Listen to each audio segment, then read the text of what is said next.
ভেলকি। 5 বল থেকে 22-এ সোহান, 2 বল থেকে 6 প্রয়োজন।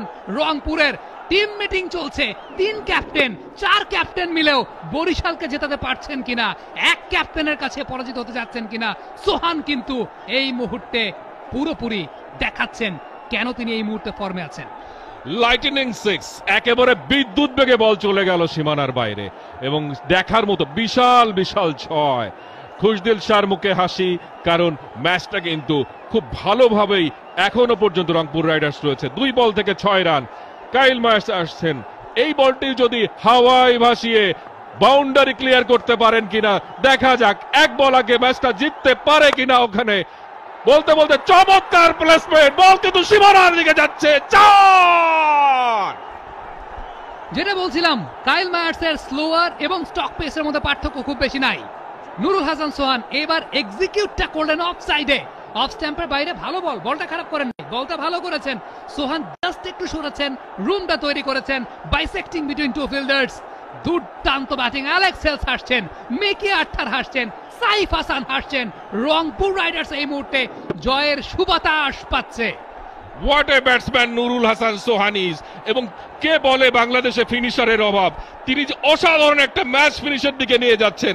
এই ম্যাচে রংপুর শেষ মুহূর্তে যদি আর আসলে না পারার কোনো কারণে 1 বলে 2 রান এমন একটা সমীকরণে কিন্তু তিনি ম্যাচটা নিয়ে গেছেন। যেখানে 6 বলে 26, যেখানে ফেভারিট ছিল বরিশাল, সেই ম্যাচটা কিন্তু এখন এই মুহূর্তে মনে হচ্ছে রংপুর রাইডার্স তারা কিন্তু ফেভারিট। 1টি বল 2টি রান। কামরুল রাব্বি 1টি বল খেলেছেন, রান করতে পারেননি। গত ওভারের শেষ বলটা নুরুল হাসান সোহান এই ওভারের 5 বল থেকে 24টি রান নিয়ে ফেলেছেন এবং কি চমৎকার ক্যালকুলেটিভ ব্যাটিং তিনি করছেন, দেখার মতো। সবশেষ যে পুশটা তিনি করেছিলেন কভার পয়েন্টের মাঝখান দিয়ে, সেটা ছিল মানে আই প্লেজেন্ট যাকে বলে। কাইল মায়ার্স তাকে, তিনি যাচ্ছেন শেষ বলটি করার জন্য, দৌড় শুরু করেছেন, আম্পায়ারকে অতিক্রম করলেন, খেলেছেন মিডল কেনার মধ্যে। বিশাল 6! রংপুর রাইডার্স শেষ বলে এসে তারা ম্যাচটা জিতে নিল 3 উইকেটে।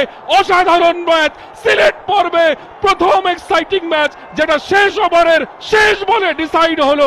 রংপুর রাইডার্স তারা কিন্তু কামব্যাক করেছে, বারবার পিছিয়ে পড়েও বারবার ফিরে এসেছে ম্যাচে এবং শেষ পর্যন্ত নুরুল হাসান সোহান 1 ওভারে 30 রান নিয়ে অসাধারণ একটা ম্যাচ ফিনিশ করলেন। আপনাকে যদি কেউ জিজ্ঞেস করে আপনি জীবনে কি করতে চান, আপনার জীবনে ব্যর্থতা এসেছে, আপনি পরীক্ষায় খারাপ রেজাল্ট করেছেন, আপনার জীবনে কিচ্ছু হবে না, আপনাকে আপনার বাবা মা বলেছে তোমাকে দিয়ে কিচ্ছু হবে না, আপনি তাদেরকে নুরুল হাসান সোহানের এই 1 ওভারের ব্যাটিং দেখিয়ে দিতে পারেন, জীবনে